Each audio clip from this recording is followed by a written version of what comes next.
Hello दोस्तों, boost up पे आपका स्वागत है। जैसे कि आप लोगों को पता है कि स्पीड, टाइम एंड डिस्टेंस हम लोग पढ़ रहे हैं और 1 से लेकर 5 तक के पार्ट को देख चुके हैं। आज हम लोग को देखना है पार्ट 6 को कंटिन्यू करेंगे और इसमें हम लोग अच्छे लेवल तक का क्वेश्चन करेंगे जो सीजीएल मेंस में पूछा हुआ है, कैट में जो क्वेश्चन पूछा हुआ है, उन सब क्वेश्चन को देखेंगे। एक अच्छे लेवल का क्वेश्चन हम लोग बनाएंगे। ऐसे क्वेश्चन करेंगे कि ना तो आपको किसी बुक में मिला होगा, ना यूट्यूब पे कोई पढ़ाया होगा ऐसे क्वेश्चन। तो चलिए बेहतरीन बेहतरीन क्वेश्चन का स्टार्ट करते हैं और वीडियो को आप लोग अधिक से अधिक बच्चों में शेयर कर दीजिए ताकि जो भी बच्चे अगर अच्छे लेवल का क्वेश्चन पढ़ना चाहते हैं, जो कुछ सीखना चाहते हैं, उस इस वीडियो के माध्यम से वो व्यक्ति कुछ सीख पाए। चलिए स्टार्ट करते हैं बिना देर किए हुए। तो सर पहला क्वेश्चन लगा दीजिए। तो पहला क्वेश्चन जो है आपके स्क्रीन पे आ रहा है, क्वेश्चन को पढ़ना है। ये सारे ना मिक्स प्रॉब्लम है टाइम स्पीड डिस्टेंस का, ठीक ना। बहुत ही बेहतरीन बेहतरीन सा क्वेश्चन है। चलिए पहला क्वेश्चन स्टार्ट करते हैं। कह रहे एक किसान 61 किलोमीटर की दूरी 9 घंटा में तय करता है।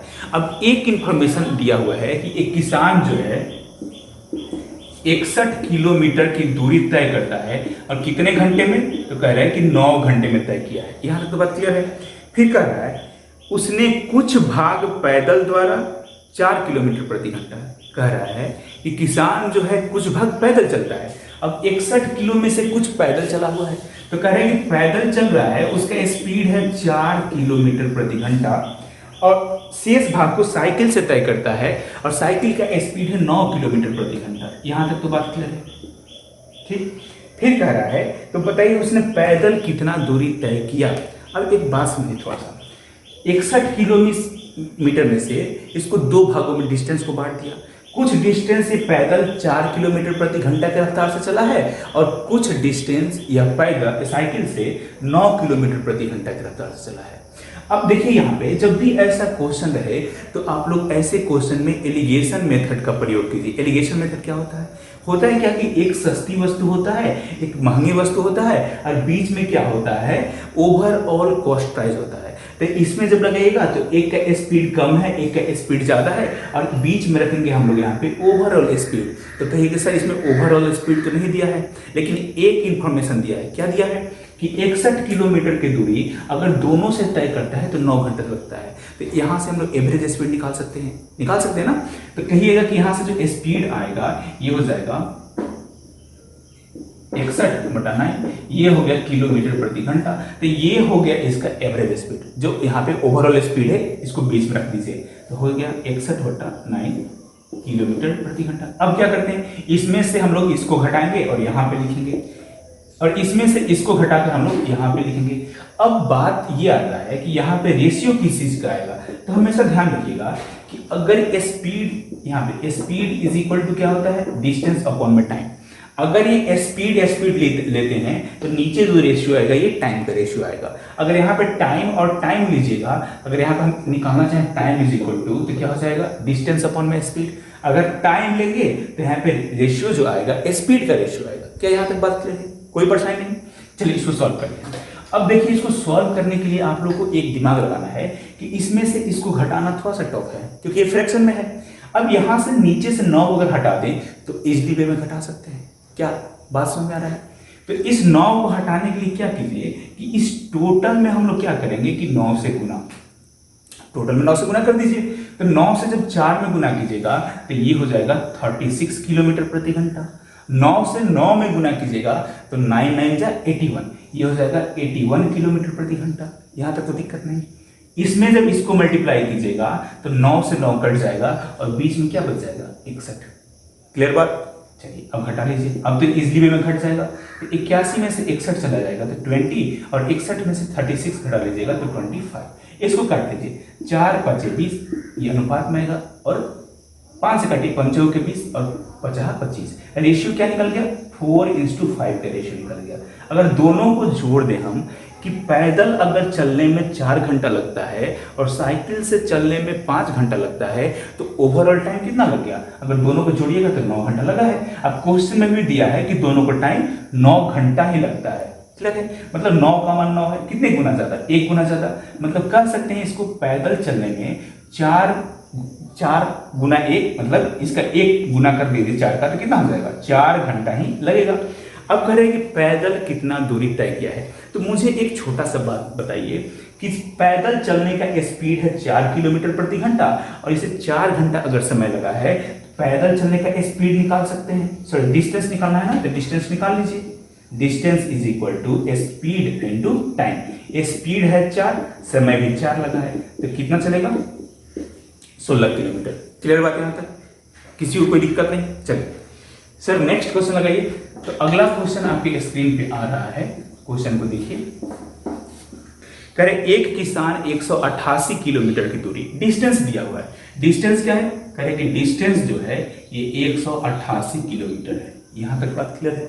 कह रहे 188 किलोमीटर की दूरी तय करने में 10 घंटा का समय लगता है। टाइम कितना दिया हुआ है 10 घंटा, कोई दिक्कत नहीं आता। फिर कह रहा है कि उसने कुछ भाग पैदल चला है और पैदल चलने का स्पीड है 8 किलोमीटर प्रति घंटा। कह रहे कि ये जो डिस्टेंस ट्रेवल कर रहा है ना, इसमें से कुछ भाग वो पैदल चल रहा है और पैदल किस स्पीड से चल रहा है 8 किलोमीटर प्रति घंटा के स्पीड से पैदल चला है। और कह रहे हैं कि कुछ भाग जो है, शेष भाग जो बच गया है वो 35 किलोमीटर प्रति घंटा की रफ्तार से जा रहा है। तो पूछ रहे कि पैदल कितना दूरी तय किया है। साइकिल से चलने का स्पीड क्या है 35 किलोमीटर प्रति घंटा। क्लियर बात। 188 किलोमीटर डिस्टेंस को 2 भागों में बांट दिया। पहले भाग को चला 8 किलोमीटर प्रति घंटा की रफ्तार से पैदल और दूसरे भाग को चला 35 किलोमीटर प्रति घंटा की रफ्तार से साइकिल से। तो पूछ रहा है कि ये पैदल कितना दूरी तय किया है। तो ये हो गया पैदल का स्पीड, ये साइकिल का। अब बीच में क्या होता है यहाँ पे ओवरऑल स्पीड, तो ओवरऑल स्पीड तो निकालना होगा, तो निकाल लेते हैं। 188 किलोमीटर की दूरी अगर 10 घंटा में तय करता है तो ओवरऑल स्पीड कितना हो जाएगा 188 बटा में 10। क्लियर, यहाँ पे रख लीजिए बीच में 188 बटा 10, ये हो गया किलोमीटर प्रति घंटा। अब देखिए, अब तो घटाना इसमें से थोड़ा सा टफ है। तो पहले क्वेश्चन में जो काम किए कि नीचे में से 10 घटाए, 10 हटाए हम लोग, तो यहाँ से भी 10 हटा लीजिए। और 10 हटाने के लिए क्या करेंगे, टोटल में 10 से मल्टीप्लाई। तो 8 में जब 10 से मल्टीप्लाई कीजिएगा तो यहाँ पे 80 आ जाएगा। 35 में 10 से मल्टीप्लाई कीजिएगा तो 350 आ जाएगा। और 188 बटा 10 में 10 से मल्टीप्लाई कीजिएगा तो यहाँ पे क्या आ जाएगा 188। क्या इसमें किसी को कोई दिक्कत है, किसी को कोई दिक्कत है? जब 350 में से 188 घटाइएगा तो ये हो जाएगा 8 2 10, 8 से 14 1 15 और ये 162। और 188 में से 80 घटाइएगा तो ये कितना आ जाएगा 108। कोई दिक्कत नहीं। अब यहाँ पे हम लोग क्या करेंगे, यहाँ पे इसको काटिए, इसको रेशियो बना लीजिए। और ये किस चीज का रेशियो है, टाइम का। तो 18 9 6200 और 8 18 6 108 कट गया। फिर 3 से काटिए, 3 3 9 3 2 6, मतलब टाइम का रेशियो निकल के आ गया है 3:2 का। कोई दिक्कत नहीं आता, नहीं है। 3 घंटा अगर पैदल चलता है तो 2 घंटा साइकिल से चलता है, तो टोटल समय कितना लग गया 5 घंटा। लेकिन क्वेश्चन में कह रहा है कि टोटल 5 घंटा समय नहीं लग रहा है, टोटल जो लगा है समय 10 घंटा लगा हुआ है। मतलब 5 का मान क्वेश्चन में कितना दिया है 10 घंटा दिया है।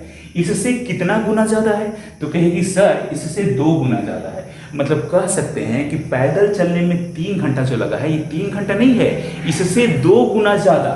3 से अगर हम लोग 2 गुना ज्यादा कर दे तो कितना समय लगेगा 6 घंटा। और साइकिल चलने का भी समय निकाल सकते हैं एक्चुअल टाइम, तो ये भी 2 ना लगकर इससे भी 2 गुना ज्यादा लगेगा, ये 4 घंटा लगेगा। लेकिन हमसे पूछ रहा है कि पैदल कितना दूरी चला है। तो पैदल चलने का स्पीड है 8 किलोमीटर प्रति घंटा और 6 घंटा समय लगा है। तो डिस्टेंस निकाल लीजिए। Distance is equal to speed और गुना टाइम। स्पीड है 8 किलोमीटर प्रति घंटा, लगा है 6, गुना कर लीजिए, कितना आ जाएगा 48 किलोमीटर। क्या किसी भी भाई को यहाँ तक समझने में कोई दिक्कत, किसी तरह का परेशानी? कोई भी परेशानी है तो कमेंट बॉक्स में लिखिएगा कि सर ये पार्ट समझ नहीं आया। क्लियर बात, बहुत ही इजी तरीका से इस क्वेश्चन को समझा है। चलिए सर अगला क्वेश्चन लगा दीजिए। तो नेक्स्ट क्वेश्चन आपके स्क्रीन पे आ रहा है, क्वेश्चन को पढ़ने का कोशिश कीजिए और उसका आंसर भी दीजिए, ठीक ना, कि क्या इसका आंसर होगा। क्वेश्चन नंबर 3, क्वेश्चन नंबर 3 क्या है देखते हैं।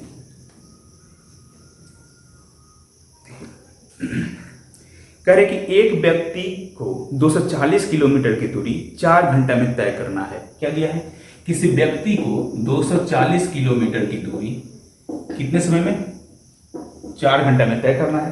कह रहे कि यदि वह 1/3 यात्रा एक तिहाई यात्रा मतलब पहले 240 है तो 240 का एक तिहाई कीजिएगा तो इसमें गुना कर लेते हैं 1/3 से, काटिए 80 किलोमीटर की यात्रा जो है, ये वाला यात्रा कह रहा है यदि वह एक तिहाई समय में तय किया है, सॉरी यदि वह 2/7 समय में तय कर रहा है, मतलब पहले जो टाइम 4 है इसका 2/7 समय में तय कर रहा है, ये इसका टाइम दिया है तो कितना हो जाएगा 8/7 आवर, ये इसका समय निकल गया। तो पूछ रहा है कि प्रारंभ में उसका रफ्तार क्या था। अब मुझे एक बात बताइए, कोई व्यक्ति 80 किलोमीटर की दूरी अगर 8/7 आवर में तय करेगा तो उसका स्पीड निकाला जा सकता है। कैसे? स्पीड इज इक्वल टू क्या होता है, डिस्टेंस अपॉन में टाइम। डिस्टेंस है 80 किलोमीटर और टाइम लगा है 8, 7 को ऊपर बट्टा में पलट जाएगा, काटिए इसे, एक मिनट में कट गया 10 हो जाएगा, ये हो जाएगा 70 किलोमीटर प्रति घंटा। क्या किसी को कोई दिक्कत नहीं है? अगला क्वेश्चन लगा लीजिए। नेक्स्ट क्वेश्चन है क्वेश्चन नंबर 3, आप लोग देखिए स्क्रीन पे आ रहा है, क्वेश्चन को समझना है। अच्छा 3 तक तो हो ही गया था ना, क्वेश्चन नंबर 4 करना है हम लोग। देखिए क्वेश्चन नंबर 4 क्या कर रहा है, समझिए। करे एक व्यक्ति 18 किलोमीटर प्रति घंटा की दर से घुड़सवारी करता है।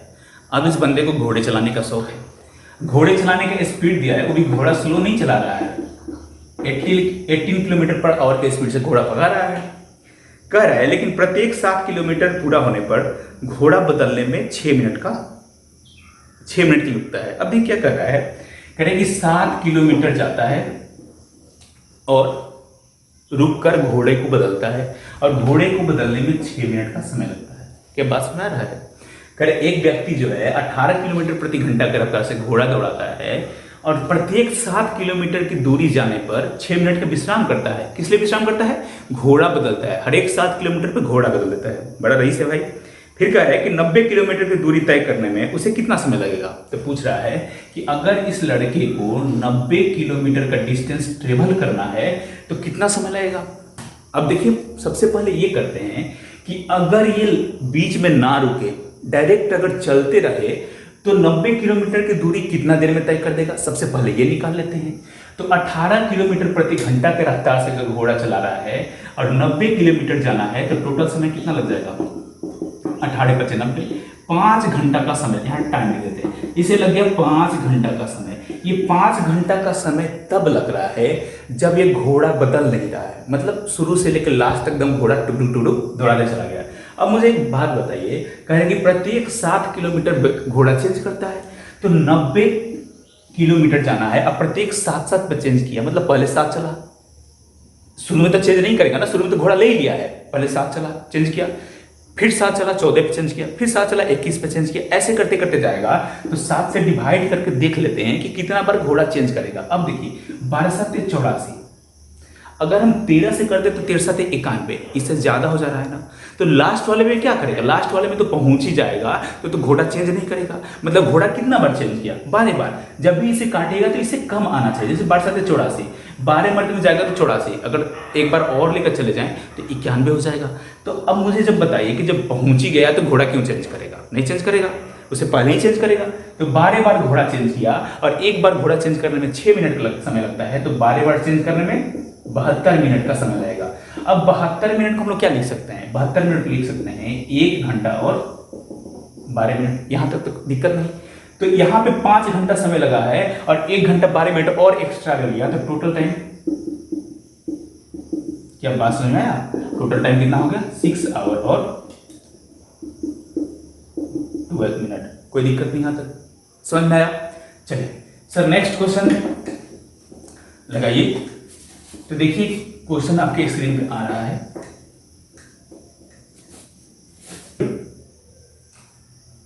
देखिए क्वेश्चन नंबर 5 क्या कर रहा है, समझना है थोड़ा सा। कह रहा है कि एक व्यक्ति एक निश्चित दूरी को पैदल जाता है और वापस सवार होकर आता है तो उसे 8 घंटे लगते हैं। अब मुझे एक बात बताइए कि एक व्यक्ति जो है, मान लेते हैं कि इसको इस दूरी को तय करना है। अब क्या किया है, मान लेते हैं कि ये एक बंदा है, तो क्या कर रहा है कि पैदल जा रहा है और इधर से क्या किया है, आने के समय में क्या कर रहा है कि मान लेते हैं ये जब रिटर्न हो रहा है ना इधर से, तो इधर से समझ लीजिए कि ये कार से रिटर्न हो गया, कोई सवारी लेकर क्या कर रहा है, रिटर्न हो रहा है। तो कह रहे हैं कि जाने में और आने में, मतलब पैदल जाने में और सवारी से आने में इसको 8 घंटा का समय लगा। बस में पैदल जाने में, पी से पैदल, एस से सवारी, तो पैदल जाने में और सवारी से आने में 8 घंटा का समय लगता है। क्लियर बात है यहाँ तक? फिर देखिए क्वेश्चन, फिर कह रहा है यदि वह दोनों तरफ की दूरी पैदल तय करता है तो 12 घंटे 30 मिनट का समय लगता है। अब मुझे एक बात बताइए, कह रहा है कि अगर ये पैदल ही जाए और पैदल आ जाए, पैदल जाए और प्लस पैदल आ जाए, तो इसको 12 घंटा और 30 मिनट, कितना है? 12 घंटा और 30 मिनट का समय लगता है। तो कह रहा है यदि वह दोनों तरफ की दूरी सवारी से होकर तय करे तो कितना समय लगेगा। अब मुझे एक बात बताइए कि दोनों दिशा में अगर पैदल जाता है, पैदल गया है और पैदल आया है, तो 12 घंटा 30 मिनट का समय लगता है। तो हम ये तो निकाल सकते हैं ना कि एक साइड से उसको पैदल जाने में कितना समय लगेगा। तो यहाँ पे क्या कर लीजिएगा, 2p is equal to 12 hour into 12 और 30 मिनट। अब p निकालिए कि एक साइड से पैदल जाने में कितना समय लगता है, तो इसका आधा हो जाएगा, हाफ कीजिएगा तो कितना आ जाएगा, 6 घंटा और 15 मिनट। क्लियर है? 6 घंटा और 15 मिनट। अब यहाँ पे देखिए कि एक साइड से पैदल जाने में और सवारी से आने में 8 घंटा का समय लगा है, अब केवल एक साइड से पैदल जाने में 6 घंटा 15 मिनट का समय लगता है। अगर 8 घंटा में से 6 घंटा 15 मिनट को हम घटा लें तो क्या निकल जाएगा, निकल ये जाएगा कि सवारी से एक साइड से केवल जाने में कितना समय लगेगा। तो इसमें से अगर 6 घंटा 15 मिनट को हम लोग घटाए तो कितना आ जाएगा, सवारी से जाने में 1 घंटा और 45 मिनट। क्लियर है? मतलब सवारी से अगर एक साइड से आए तो इसको 1 घंटा 45 मिनट इसमें जोड़िएगा तो 8 घंटा हो जाएगा। क्लियर है? तो कह रहे हैं कि दोनों साइड से अगर सवारी से जाए तो समय क्या हो जाएगा, गुना कर लेते हैं इसको। तो दोनों साइड से अगर सवारी से जाएगा, सवारी से गया भी और सवारी से आया भी, तो समय गुना कर लीजिए, इसको 2 से गुना कर लीजिए, कितना हो जाएगा, 2 घंटा और 90 मिनट। अब 90 मिनट मतलब 1 घंटा 30 मिनट, ये कितना हो जाएगा, 3 घंटा और 30 मिनट का समय लगेगा। क्या किसी को कोई दिक्कत नहीं है? चलिए सर नेक्स्ट क्वेश्चन लगा दीजिए। तो देखिए अगला क्वेश्चन आपकी स्क्रीन पे आ रहा है, क्वेश्चन को पढ़िए। क्वेश्चन नंबर 6,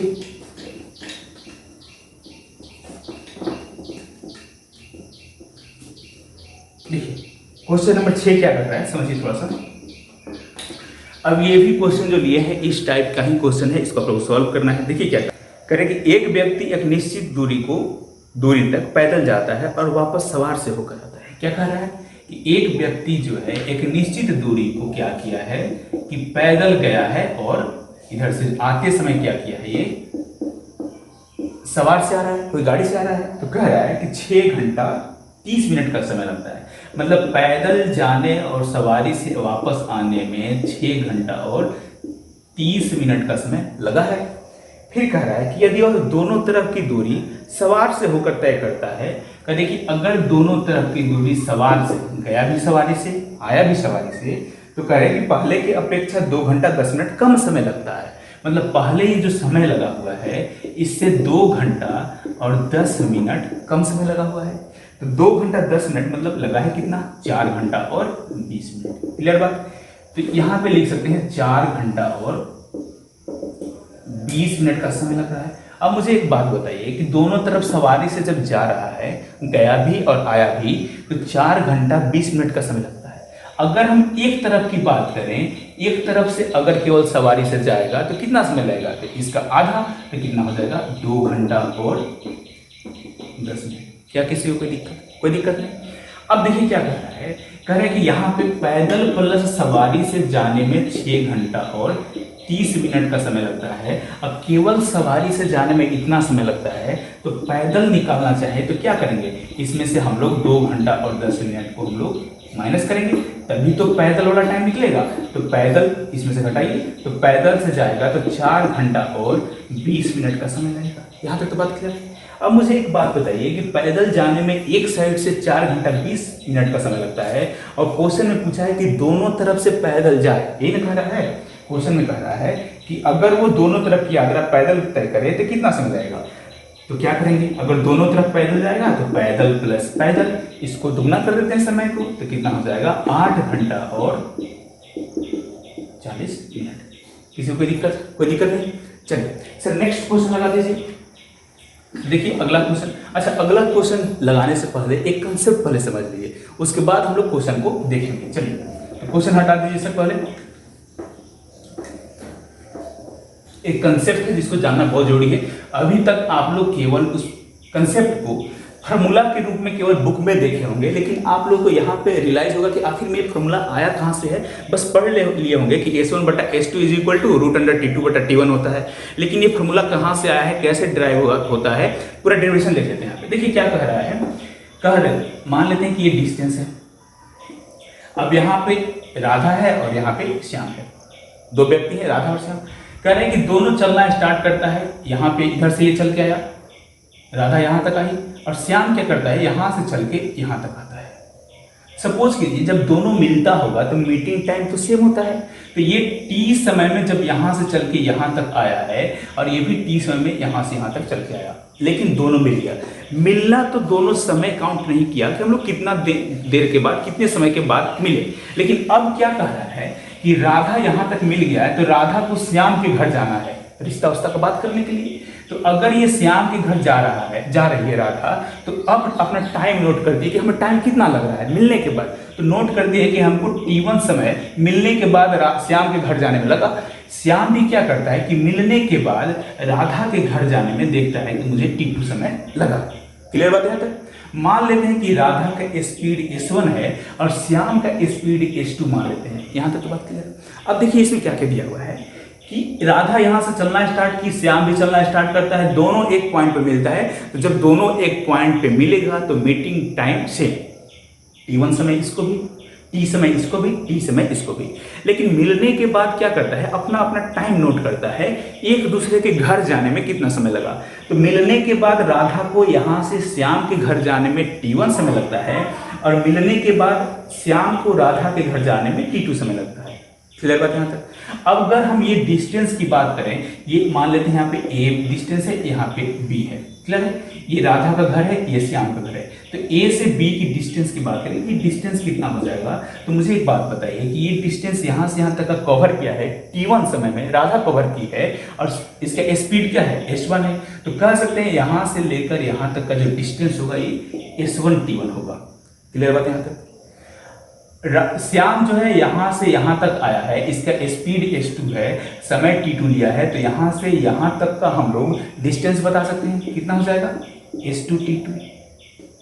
यहाँ तक किसी को कोई दिक्कत नहीं यहाँ तक। अब एक बात बताइए मुझे कि अगर आपसे हम पूछें कि राधा को यहाँ से यहाँ तक आने में जो मीटिंग टाइम है, टाइम अगर ये निकालना चाहें कि ये टाइम कितना लगा है यहाँ से यहाँ तक आने में, तो क्या होगा, T इज इक्वल टू, देखिए यहाँ पे अगर T निकालना चाहें तो क्या हो जाएगा, डिस्टेंस अपॉन में स्पीड। तो यहाँ से यहाँ तक का जो टाइम लगेगा राधा को, ये टाइम क्या है, तो यहाँ से यहाँ तक का डिस्टेंस लेते हैं, तो डिस्टेंस कितना है, S2 T2। और राधा का अगर स्पीड की बात करें तो राधा का स्पीड कितना है, S1। क्लियर बात है?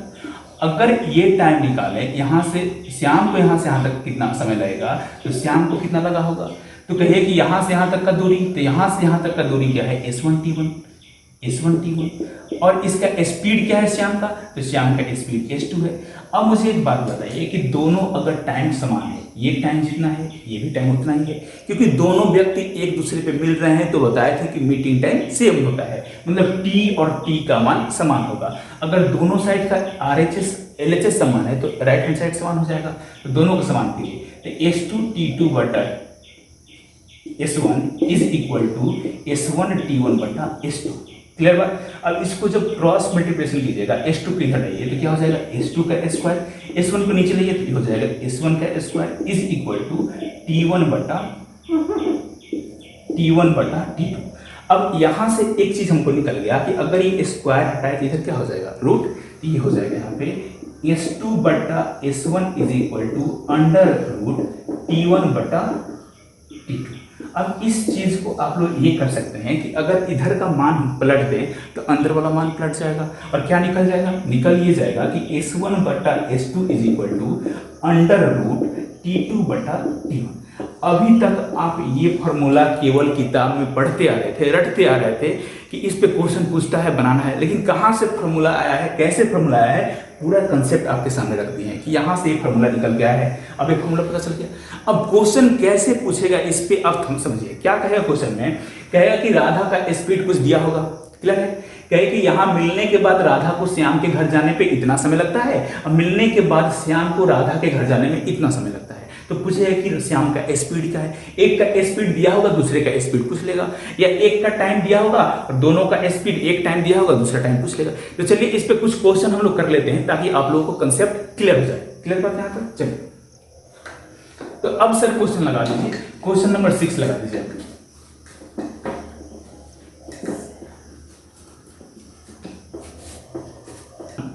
क्वेश्चन नंबर 7 देखते हैं। देखिए कह रहा है कि एक व्यक्ति त्रिवेंद्रम से कोलम और दूसरा व्यक्ति कोलम से त्रिवेंद्रम की ओर सफर कर रहा है। अब देखिए दो व्यक्ति हैं, एक व्यक्ति यहां पे मान लेते हैं कि ये त्रिवेंद्रम है, ये कोलम है। एक व्यक्ति इधर से इधर जा रहा है और दूसरा व्यक्ति कोलम से त्रिवेंद्रम की तरफ आ रहा है। यहां देखिए ऐसे बना लेते हैं, ये भी ऐसे आ रहा है। ठीक, कहीं पे दोनों व्यक्ति मिल गया। कह रहा है कि एक दूसरे को पार करने के बाद वे क्रमशः 2 घंटा और आधा घंटा का समय में पूरा कर लेते हैं। कह रहे कि दोनों एक दूसरे से मिला, यहां पे मिला।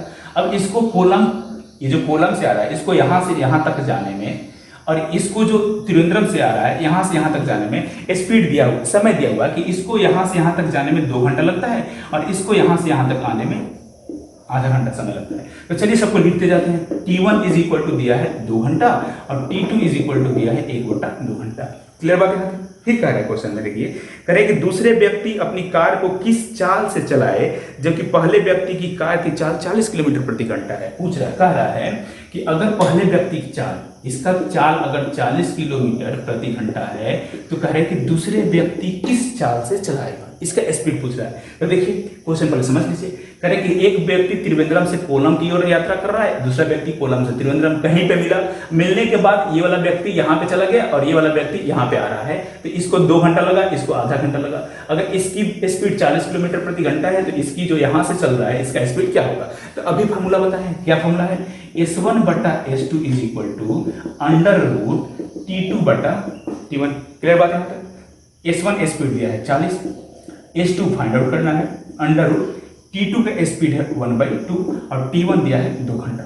अब यहां से निकालिए 40/S2 इज इक्वल टू, ये 2 नीचे आ जाएगा, 2 2 निकल 4, 1 2 बाहर, 1/2 क्रॉस गुना कर लीजिए तो निकल गया S2 is equal to 80 kilometre प्रति घंटा। क्या किसी को कोई दिक्कत नहीं है? चलिए सर एक और क्वेश्चन हम लोग ले लेते हैं। नेक्स्ट क्वेश्चन लगा दीजिए। एक और प्रैक्टिस के लिए क्वेश्चन एक और कर लेते हैं, ठीक ना। तो नेक्स्ट क्वेश्चन आपके स्क्रीन पे आ रहा है, क्वेश्चन नंबर 8। क्वेश्चन को देखिए, सॉल्व कीजिए। देखिए क्या कह रहा है, एक व्यक्ति दिल्ली से गोवा और दूसरा व्यक्ति गोवा से दिल्ली का सफर कार के द्वारा शुरू करता है। ये क्या कह रहा है? कह रहे कि 2 व्यक्ति हैं,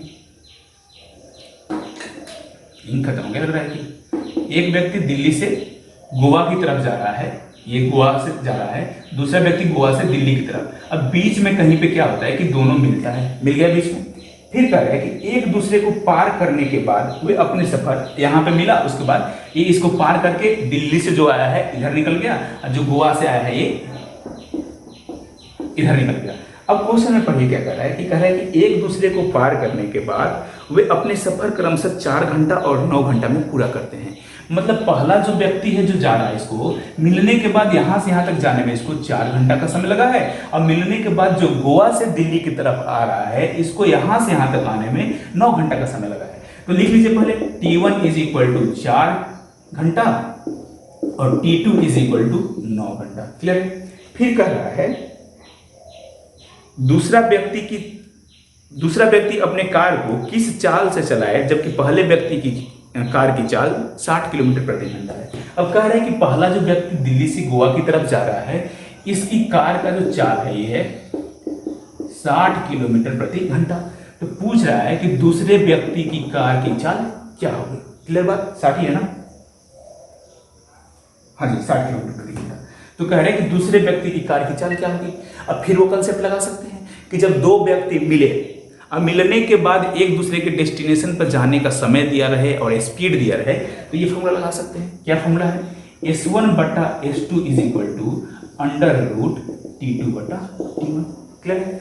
अब यहाँ पे क्या करेंगे कि S1 हम लोग को दिया है 60 किलोमीटर प्रति घंटा, चलिए लिख लीजिए, और S2 हम लोग को निकालना है, और इसका जो समय का दिया हुआ है, ये है 9 और 4, यहाँ पे 9 लिख लीजिए 4, ये तो देखिए अब रूट से बाहर निकल जाएगा और क्या हो जाएगा, इधर लिख देते हैं 60/S2 इज इक्वल टू 9 से अंडर रूट बाहर निकलिएगा 3 और 4 का 2, 3 2 6, 2 से गुना कर लीजिए, S2 is equal to 40 kilometre per hour जो होगा दूसरे व्यक्ति का स्पीड होगा जो गोवा से दिल्ली की तरफ आ रहा है। क्या बात क्लियर है यहाँ तक? चलिए, तो इस सेशन को यहीं पे एंड करते हैं। आप लोगों को अब करना क्या है, आप लोग को ये करना है कि इस सेशन को अधिक से अधिक व्यक्ति में शेयर करना है। वैसे बच्चे अब किसी को शेयर मत कीजिएगा, शेयर उसको करना है जो व्यक्ति पढ़ने में इंटरेस्ट रखता हो, जो स्टैंडर्ड लेवल का क्वेश्चन बनाना चाहता है, जो एसएससी मेंस का तैयारी करना चाहता है, तो उनके लिए ये सब क्वेश्चन है, उनको आप लोग शेयर कीजिए, वीडियो को लाइक कीजिए, चैनल को सब्सक्राइब कीजिए, और कुछ भी अगर समझ में नहीं आ रहा हो, कुछ भी अगर दिक्कत हो तो कमेंट बॉक्स में रिप्लाई कीजिए। मिलते हैं अगले लेक्चर में, नेक्स्ट सेशन में एक न्यू कंसेप्ट और नया क्वेश्चन के साथ। तब तक के लिए धन्यवाद।